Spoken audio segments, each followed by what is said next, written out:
Welcome to The Reformed Athlete. I'm Coach KP, and this is your home for everything training, fueling, and thinking like an athlete in life after sport. This is where we embrace the identity of a lifelong athlete so that you can continue feeling your best, your most confident, and your most athletic your entire life. Let's get right into the episode.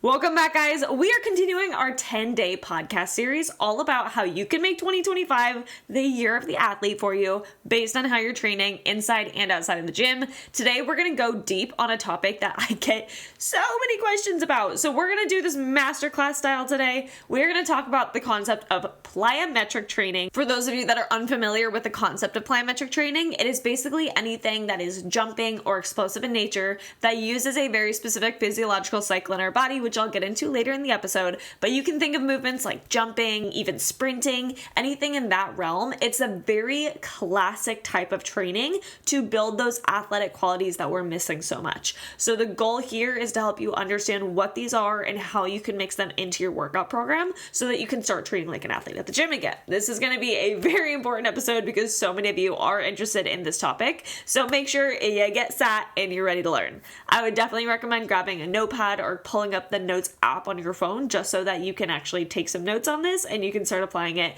to the gym. If you guys want, I do have a mini training called Plyometrics 101. It is everything you need to know about plyometrics. I'm going to go even more in depth than in this episode. And I also give you a week of plyometric training after. This is for beginners, people that have not jumped in years and they're looking to get back into jump training, but they are so intimidated by it. So it's definitely out there for beginners, working on creating a more advanced version. So if you guys are interested in that, definitely let me know so that I actually know this is something that you want me to create. But that's available. If you guys go to the show notes, I'll have the link to my mini trainings. And this is also something that we focus heavily on inside of Athletic AF, my 6-month group coaching program. We do plyometrics in every single workout and we do it every single week during our conditioning workouts as well. So to those of you that are interested in integrating these plyometrics with your mobility, with your conditioning, with your strength training, all in a way that's going to build you from a bored bodybuilder into athletic as hell again, go ahead, go to the show notes. You can get more information on how I run Athletic AF. You can reach out to me if you have any specific questions. But now let's go ahead and actually get into what plyometrics are so you can understand if you're actually interested in this type of training or not. Now, the really interesting thing about plyometrics that I don't think everybody realizes is that this is such an ignored form of training and people over 30, 35, 40 plus,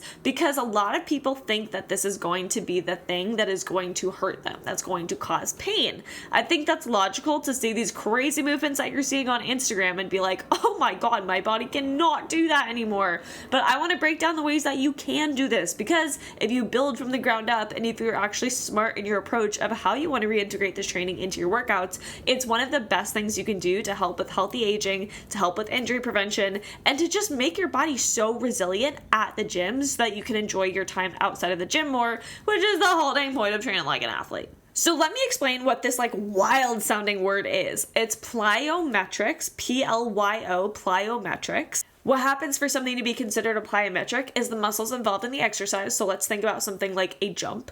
Your muscles are going to stretch, they're going to elongate, then very, very quickly you are going to transition into a quick contraction, which is going to create a powerful response out of your muscles. So again, if we're thinking of a jump, the part where you're lowering down to get yourself ready to jump, you're using your stretch cycle. And then you transition during something called the amortization phase, which is fancy words. You don't really need to know what that is, but essentially it's a transfer of energy from your stretching muscles into the muscles that are about to contract. It's using your muscle elasticity and it's just helping you create more of a powerful contraction after. So you're bending down into your jump, and then as soon as you start to come up and you leave the ground, that's when you're using your contraction phase. That's when all of that stored energy turns into energy that you can use to get yourself off the ground into complete super cool looking moves. So plyometrics use the stretch shortening cycle, and the stretch shortening cycle is something that ends up being really important for helping your body improve its overall resilience. It's something that helps your muscles and your tendons learn how to absorb and create force. And as you're teaching your muscles and your tendons how to better absorb and produce force, you're also helping your body become more reactive, more powerful, and stronger as a result. Now, if you're somebody that's like, okay, yeah, that sounds fun. That sounds fun. But honestly, I am a 42-year-old mom of 3. Why should I care about this? Realistically, besides just the fact that it might spice up my workouts a little bit, why should I care about this? Well, because if you're somebody that does want to train athletic qualities, if you're someone that does want to be athletic, if you're somebody that does want to keep participating in sports or enjoying your life outside of the gym, such as going on a hike with your family, or maybe joining a local boxing gym, or maybe you want to play pickup soccer on the weekends, research has shown that after the age of 30, we lose our power, our explosiveness at twice the rate that we lose our strength. So I don't know if you guys have ever heard the phrase, use it or lose it, but power definitely applies here. If you're not training for power at the gym, then you are losing it rapidly. And you want to at least have the option. I mean, goddamn, you're a former athlete. You grew up playing sports and you grew up being so athletic.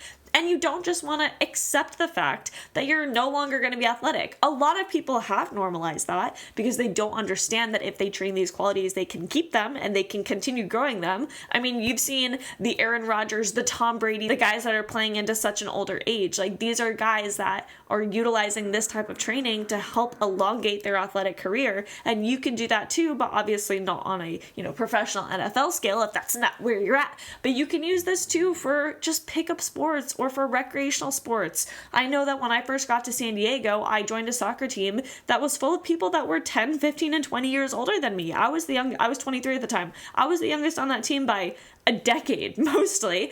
And these are people that still wanted to play soccer. And it's not like that was their last season. Their goal was to continue playing soccer. My father still plays soccer at 60. One of my really close family friends, she's like my aunt, so I always want to call her my aunt. She's playing ice hockey and tennis and pickleball well into her 60s, and these are people that have decided they want to be lifelong athletes. And so if you are that person, which I think you are because you're listening to Reformed Athlete, then you want to be able to train these qualities your entire life. So specifically, the way plyometrics are going to help you develop strength is we have these things in our bodies called fast twitch muscle fibers. A fast twitch muscle fiber is responsible for your powerful, your strong, and your all-out intensity exercises. These are muscles that are going to last you during a sprint or during a really, really short, heavy lift. It's not the muscles that are used as much when you're doing something like a 5K or a half marathon. It's more of your short, intense activity type of responses that the type 2 muscle fibers or the fast twitch muscle fibers are going to be utilized in. And just as I said, with the concept of move it or lose it, if you're not using these muscle fibers, they're going to shrink. And we don't want our muscles to shrink. So what plyometrics does is it helps utilize the fast twitch muscle fibers. It helps use them in these stretch shortening cycle exercises so that when you create these strong, powerful movements, whether it's a box jump, whether it's a short sprint, whether it's a skater hop, your fast twitch muscle fibers are being utilized. And because we're using it, we're not losing it. And so that's how plyometrics is going to help us with our strength. From an injury prevention standpoint, plyometrics are so crucial because they're almost like a shock absorber, if you think about it that way. This is what's going to teach your muscles, your tendons, your ligaments. It's what's going to help all of those parts of your body learn how to absorb the force, as I mentioned earlier. And as your body can better practice absorbing force, it is less likely to experience an overuse injury. It is less likely to experience an unnecessary or non-contact injury. And it is less likely to experience one of those injuries that we've just deemed come with age, like tearing your Achilles or like having cranky, super high joint pain knees. Like plyometrics, because of their force absorption, because of that shock absorber qualities, is the thing that's going to help make these joints more resilient against force so that you can continue creating force. If you're somebody that's playing soccer 2 to 3 times a week casually as a, 42-year-old that's going to the pickup soccer games Monday, Wednesday, and Sundays, you're going to want to integrate plyometrics because that's a lot of load on your body. If you're anything like my dad, you're there for 2.5, maybe even 3 hours. That's a lot of impact on your joints. That's a lot of sprinting. That's a lot of, changing direction. Maybe it's jumping for the ball, depending on the situation. If you're playing basketball, it's the same type of thing. If you're playing any sport, really, it's the same type of thing. You want to make sure that you are giving your body the resources to be able to withstand and absorb all of the force that you're putting on it while you're just enjoying your everyday hobbies and your everyday activities. Now, I know this is something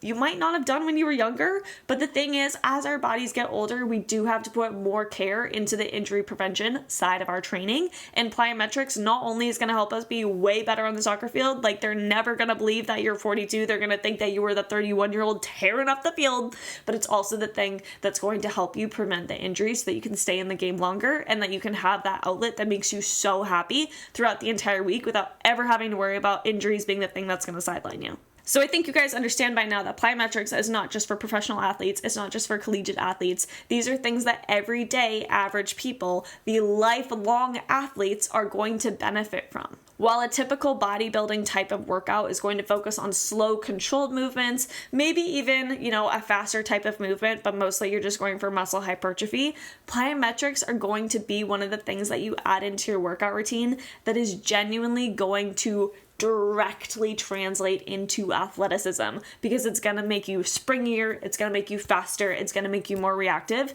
and it's going to make you feel like an athlete again. And there's so much to be said for adding qualities in your training that just mentally make you feel more like an athlete, because that's going to have a massive impact on how you see yourself, on how you see your abilities, and on overall how you identify. Because as you start taking the actions of a professional or of a high level athlete, you yourself are going to identify more with this persona. And then you're going to take more actions even outside the gym that align with that. This is when you're going to start eating healthier. This is when you're going to start having a nighttime routine so you can sleep better. This is when you're just going to overall start making better choices, because now you're training like an athlete, and so you're starting to think like an athlete, and you're starting to fuel like an athlete, and the whole athletic identity comes together because you've chosen to embody and identify with these qualities of an athlete, which is as simple as adding 2 plyometric exercises into your everyday average bodybuilding workout. Like, it can make a really big difference. Now, if you're like, okay, you know what, Coach KP, I'm bought in. I love the idea of plyometrics. I'm here for it. I want to be a lifelong athlete. I want to be that 50, 60-year-old that is tearing it up with the under 40 league. I'm down for this. How do I integrate it into my training? Let me tell you. The very first things first is that you're going to want to go ham, because most likely the last time you did plyometrics is when you were a young athlete. So you remember your abilities to jump and to sprint and to do all these crazy hurdle exercises. You remember those in a different form of your prime. And so as we're building back into that most athletic body possible, we are going to remember that we have to start slow. It is the same exact concept with weightlifting. You are not starting with 135 on your barbell. You are not starting with 225 on your barbell. You are starting with body weight and then dumbbells, and then eventually you're working up to barbells. That's the concept for increasing your strength from a resistance training perspective. We're going to take that same type of approach with your plyometrics. For most people, I don't even have them jump for like 2+ weeks, because we're focusing on your landing mechanics. If you guys have ever seen any of my content around plyometrics or learning how to jump again, you understand that I start with feeling comfortable with body weight exercises, such as a body weight squat, a body weight lunge. If you cannot do either of those, then you are not ready to add jumping into the mix. You have to train your body strength and your coordination and your resilience within body weight exercises before you can move on to a plyometric exercise.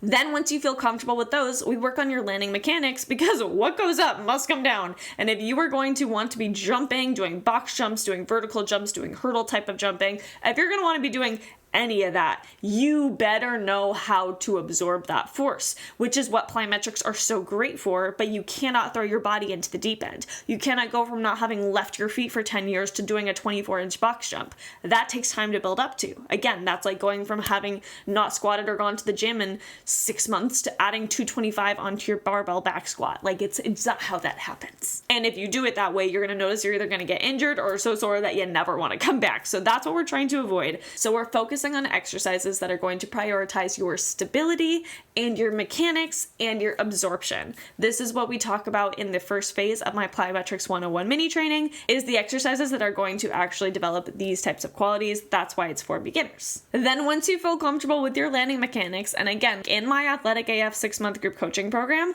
the first phase, we're doing a lot of just catching ourselves, not even jumping, but catching ourselves in these landing positions and doing very low impact plyometrics, so that as we build throughout the entire 6 months, we can advance these exercises knowing that we've built such a strong foundation that we're actually able to safely progress and safely overload our bodies into more advanced plyometrics. So all of that to say that once you feel good with your landing forces, you can start to integrate more advanced plyometrics. One of the ways you can do this is to think about having each repetition live on its own. So if you wanted to do some squat jumps, then maybe you would do your squat jump, land, stand up, reset. Squat jump, land, stand up, reset. Instead of jump, jump, jump, jump, which you're going to see in a lot of the F45s and the CrossFits. They're like, okay, go, do 20.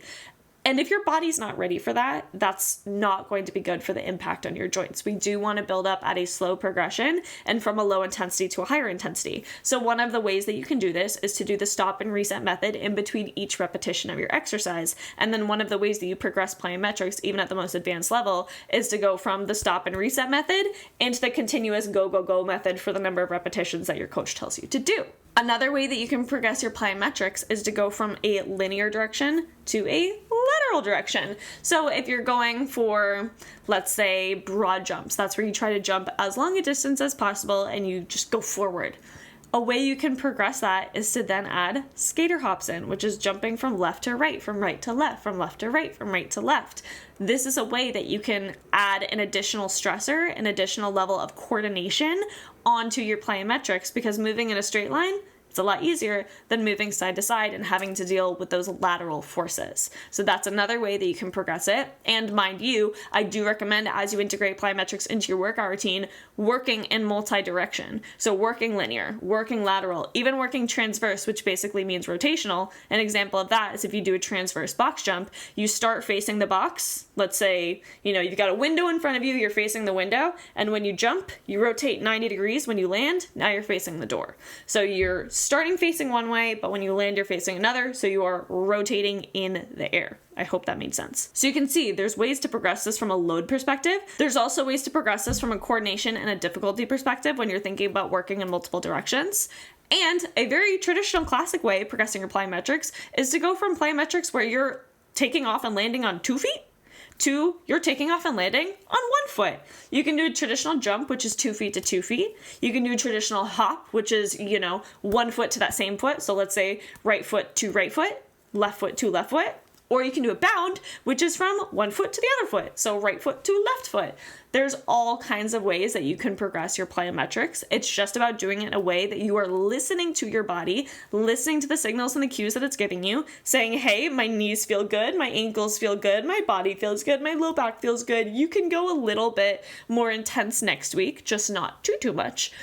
Or if your knees are starting to get cranky, your back's starting to get sore, that's when you say, all right, I gotta step it back a little bit. I won't progress next week. I'll keep the same volume or maybe even back off a little bit. It's all about getting in touch and listening to what your body is communicating with you. Now, something I have not entirely mentioned because I've been focusing a lot on the jumping and on the sprinting is that plyometrics can also be done with your upper body. For example, a plyometric push-up is one where you start on the ground and then when you push up, you launch yourself off the ground and then you catch yourself again. The shortening part is where you're bringing your elbows low to the ground, your chest low to the ground, the lowering part of a push-up, if you will. And then the concentric part or the contraction part is where you push yourself off the ground and you create that force to, create space between your hands and the ground before catching and absorbing yourself with your hands again. This is very advanced, and I don't expect most people to be able to do that.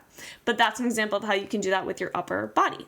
Another example is medicine ball exercises. You can create a plyometric exercise, create a stretch shortening response in certain medicine ball exercises like a chest pass. So you can see how you can utilize this for both upper body and lower body exercises. You can use medicine balls, you can use boxes, you can use hurdles, you can just use a dang track if you want to go for a sprint. But there's multiple creative ways that you can integrate plyometrics into your workouts. It's all about getting creative, seeing what you like. I integrate all different types of plyometrics into my coaching programs like Athletic AF. We have upper body plyometrics, we have lower body plyometrics. We make sure that we are managing the load throughout the week because something about plyometrics is you don't need a lot of them to be incredibly effective. You can start with 1 set, move on to 2, don't go for more than 2 to 3 sets typically, and starting within the 4 to 6 to 8 rep range is typically going to be best because these are very taxing on your nervous system, so you don't want to overdo your nervous system during your plyometrics and then be super exhausted for your resistance training. Because the part that I forgot to mention, and I'm glad I just said this,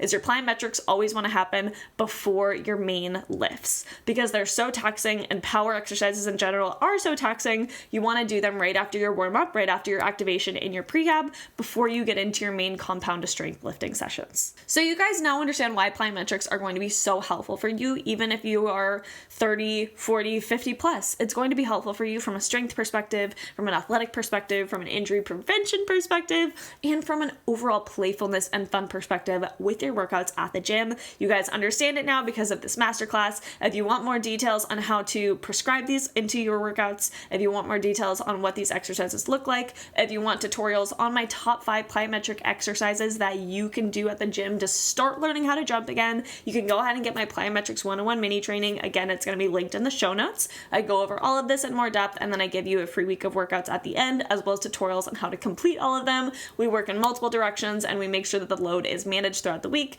We make sure it is not too much on your joints, but it is the best starting place you can possibly do. If you came to me and said, KP, I want to jump and I haven't done it in 10 years, this is exactly what I would give you. So if you feel like you qualify under that category, this is going to be a really great training for you. And if you guys vibe with this type of training, you know where to find my workouts, you know where to find to work with me. And other than that, guys, I hope you enjoyed this masterclass on plyometrics. I know I've gotten so many people wondering about how to integrate these training qualities into their workouts. This is, longer than a 2.5 minute TikTok, so I'm glad I got to go more in depth on this. And if you guys have any topics that you want me to cover for the rest of this 10-day series or moving forward, do not hesitate to ask. Comment it below on whatever platform you're watching this video on. Do not forget to like and subscribe. And thank you guys so much for being here. I am having so much fun with this. So please share this podcast with your friends. It would mean the world to me. This is something I love doing and I feel so aligned with it. So I'm looking to continue spreading the word, educating more people on how to be lifelong athletes. And I cannot wait to keep helping you guys specifically on your journey. Thank you so much for being here. I will catch you for the next episode.